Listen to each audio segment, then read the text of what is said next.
Mas, cara, o Corinthians acertou demais, na minha opinião. Ele trouxe para mim o melhor profissional de mercado que ele poderia trazer. Claro, se você colocar aí os homens fortes de futebol dos últimos tempos, você vai colocar, né, o Rodrigo Caetano, que está na seleção, você tem o Alexandre Matos, que está no Santos, você tem grandes executivos, né, de futebol.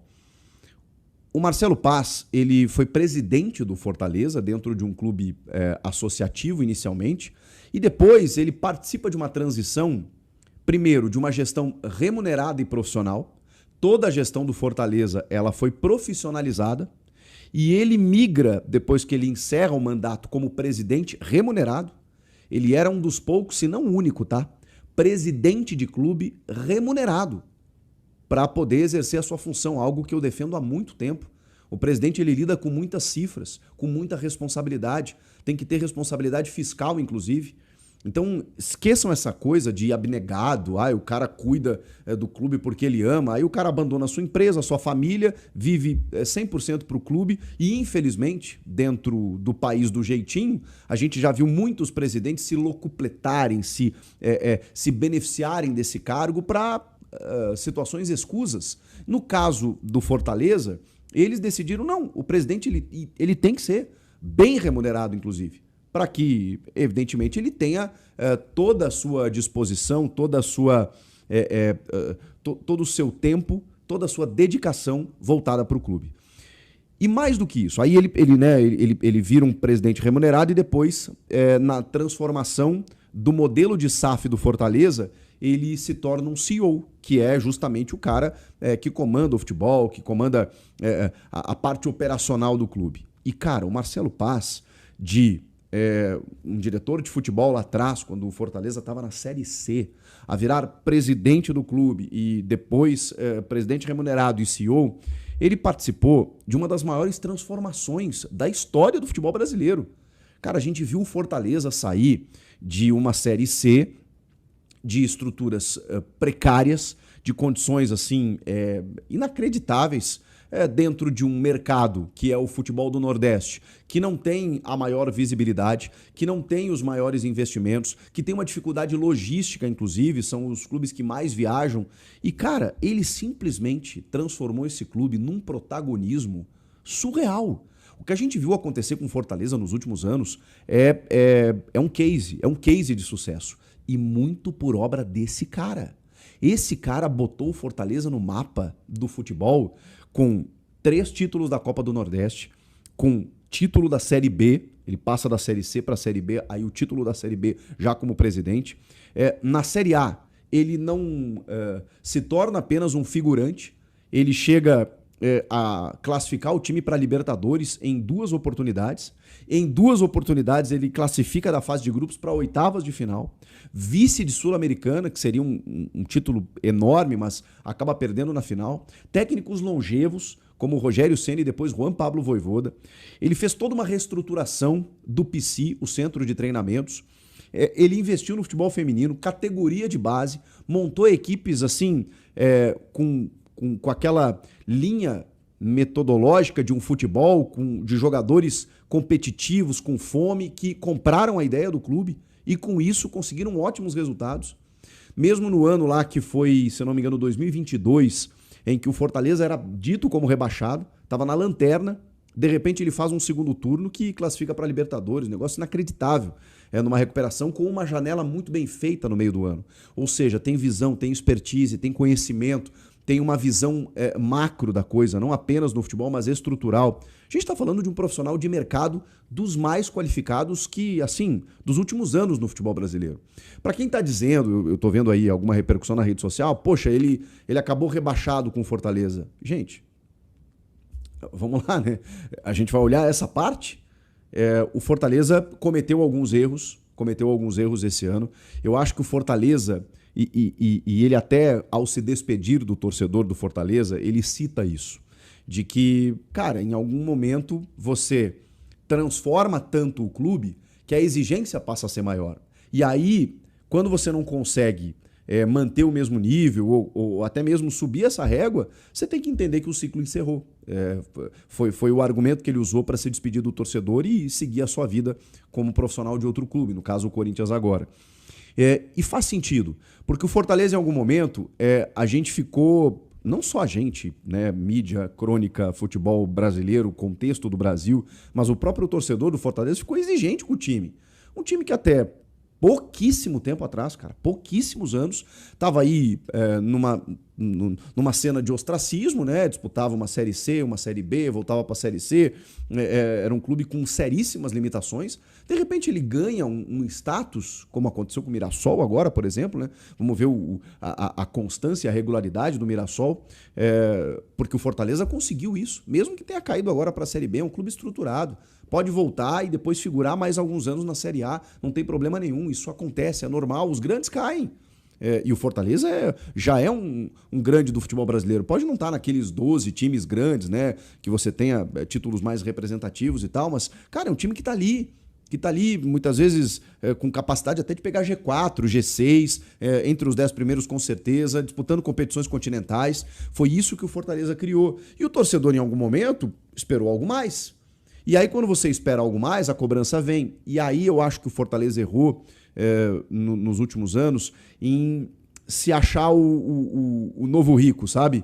Tipo assim, não, agora então nós vamos... E mudou o perfil de contratação. Agora nós vamos contratar jogadores mais badalados. E aí começou a pegar jogador de Palmeiras, jogador de Flamengo, jogador de Europa e tal. E esses caras... alguns renderam, outros nem tanto, mas eu acho que o perfil, ao ser modificado, ele distanciou um pouco da história positiva, da história vitoriosa que o Fortaleza construiu nos últimos anos. Eu estou falando mais do Fortaleza do que do Corinthians nesse vídeo, mas que é para vocês entenderem a jornada, a trajetória, o que Marcelo Paes conseguiu no futebol brasileiro a ponto de ser lembrado pelo Corinthians e a ponto de eu entender que foi a melhor contratação possível. Nós estamos falando de um cara que chega e ele tem o domínio do todo. Do todo. O Marcelo Paes poderia seguramente ser um presidente da CBF hoje. Pelo conhecimento que ele tem em todas as áreas. Direito esportivo, direitos televisivos, de categoria de base, profissionalização, de investimento, estrutura. Ele tem um conhecimento macro. Cara, é tudo que o Corinthians estava precisando. Porque assim, ok, você pode ter um cara mais voltado para a função específica, para o ofício, que era o caso do Fabinho, seria o caso do Bruno, e o Marcelo Paes será importante nisso. Mas o Marcelo, ele chega no Corinthians e ele vai tentar entender o que acontece nesse clube e de que maneira o futebol pode ajudar o Corinthians a captar receitas, a diminuir despesas, a fazer um controle, a equacionar mais essa história, a chegar dentro de um elenco e falar assim, peraí, qual é a nossa folha de pagamento? A nossa folha de pagamento ela tem que ser nesse valor e com esse valor eu preciso alcançar objetivos maiores. É isso que ele vai fazer. Ele vai fazer um trabalho de tentar equalizar tudo. Porque o executivo, por mais que ele seja o cara da ligação, da contratação, ele também é um cara responsável pela pasta. Ele também é um cara de vestiário, como foi o Fabinho nos últimos tempos aí, com liderança. E o Marcelo tem tudo isso, porque ele foi presidente, ele foi CEO, mas ele também foi diretor de futebol. Ele também foi o cara do vestiário, ele também foi o cara da contratação, ele também foi o cara que ligava para os atletas e dizia, vem aqui, meu projeto é esse. Conversei com o Marcelo Paes algumas vezes, entrevistei-o algumas vezes e assim, a capacidade que ele tem é um negócio de altíssimo nível. Vou repetir, vou frisar isso aqui. A gente não sabe se vai dar certo, né? Futebol brasileiro, futebol já é imprevisível. O futebol brasileiro, então, porque tudo é contexto, né? Então, daqui a pouco você chega, não deixa o cara trabalhar, como a gente sabe que é possível que aconteça, não cria sinergia com a presidência, jogadores não compram a ideia. Então, tudo é possível, realmente. Mas a gente tem que falar antes, né? Eu não posso aqui dizer para vocês, gente, eu não sei se vai dar certo. Então, em dezembro do ano que vem, a gente conversa. Não dá, eu preciso dar minha opinião antes. E a minha opinião antes, ela é balizada por tudo que eu vi esse cara fazendo no Fortaleza, e do que conheço ele, pelas conversas que tive, pelas dúvidas que tirei com ele sobre o conhecimento que ele tem e sempre saí impactado pela capacidade profissional que ele tem. Mandei uma mensagem curta, rápida para ele agora, antes de fazer o vídeo, E ele só rapidamente me respondeu também, dizendo que estava muito feliz, muito motivado, que a gente vai estar mais próximo agora para para poder conversar, porque a gente já tinha uma relação bacana, assim, ele lá em Fortaleza, eu aqui em São Paulo, ele estando no Corinthians, a gente vai ter uma conexão muito mais forte, uma ligação mais direta.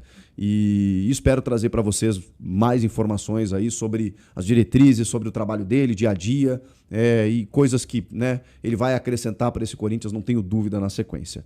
Vou, mais uma vez, falar o que eu já falei nos outros vídeos em relação ao Bruno Spindel, em relação ao Fabinho Soldado, em relação a qualquer executivo que assumisse. Que deixem ele trabalhar. Que deixem ele exercer o seu trabalho. Porque o Marcelo Paz, ele é um diretor de futebol, ele é um executivo de futebol, ele é um diretor esportivo, mas ele tem um status de presidente. Eu diria para vocês que a figura dele é muito maior do que a do Osmar Stabile, do que seria de Augusto Melo, do que era até do Fabinho Soldado. A figura, status, o tamanho do Marcelo Paz é superior a todos eles.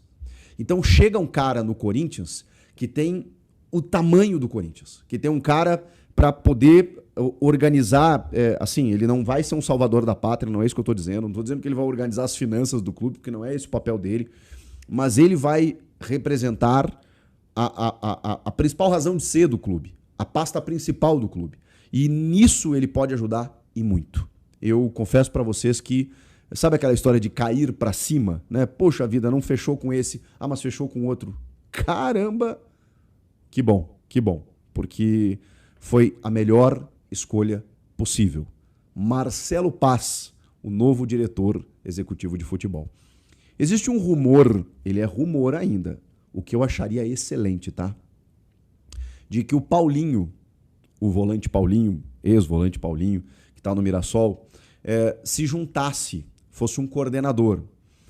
Eu não consegui confirmar essa história, mas por isso que eu disse, ainda está no rumor. E aí já dou a minha opinião, seria excelente, porque aí você casaria as duas coisas.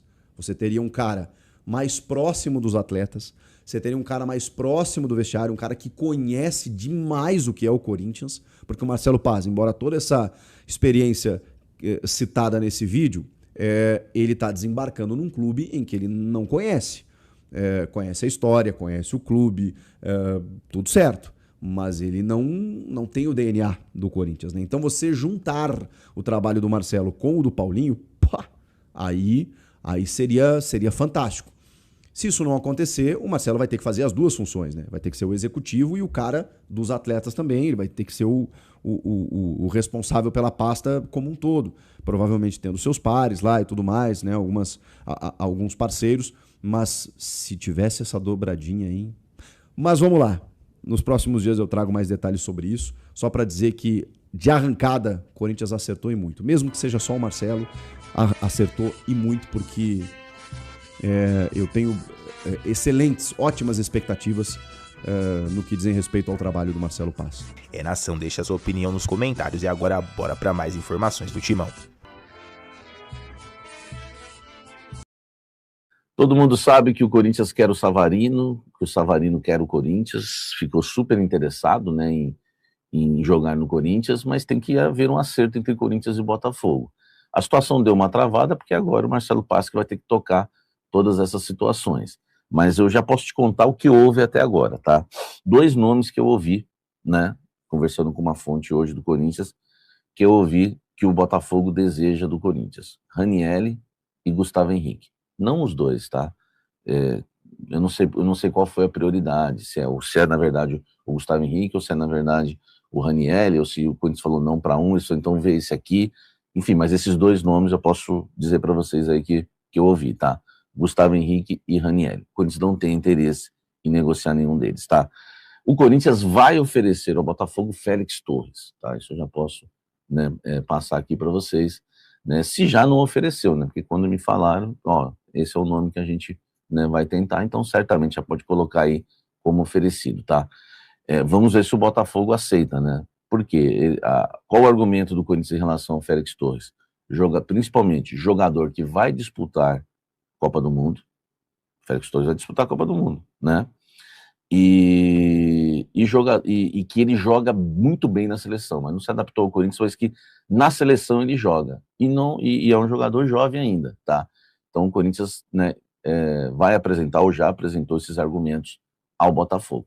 Vamos ver se vai rolar. Você acha que é uma boa Félix Torres por Savarino?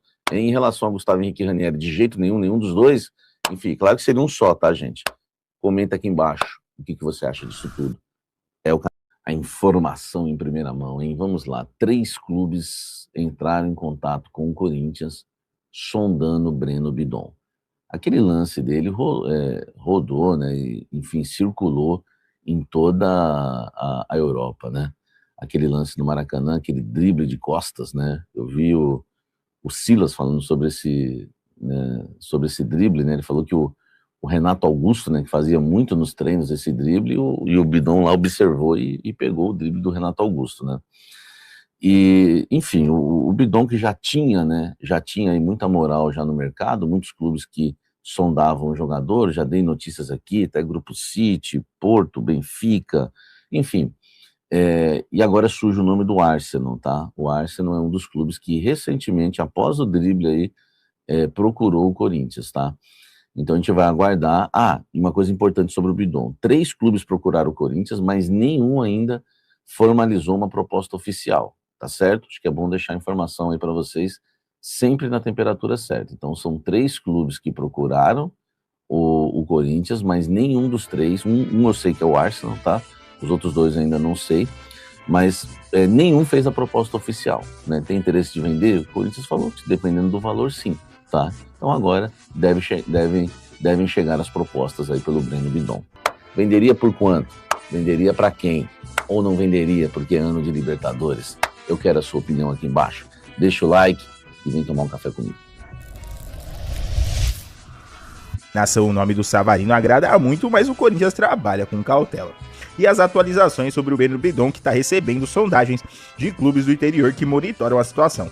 O Corinthians avalia valores e timing da venda. Diretoria só aceita negociar por números considerados altos, pois o jovem é tratado como ativo estratégico. O Corinthians sabe que pode fazer caixa com o Bidon e não vai vender barato. E aí, nação, Marcelo Paes foi uma boa escolha? Você trocaria jogadores por Savarino? E Breno Bidon deve ficar ou ser vendido agora? Comenta aqui que eu quero saber, deixa o like, se inscreve no canal, ativa o sininho, tamo junto, valeu e vai Corinthians!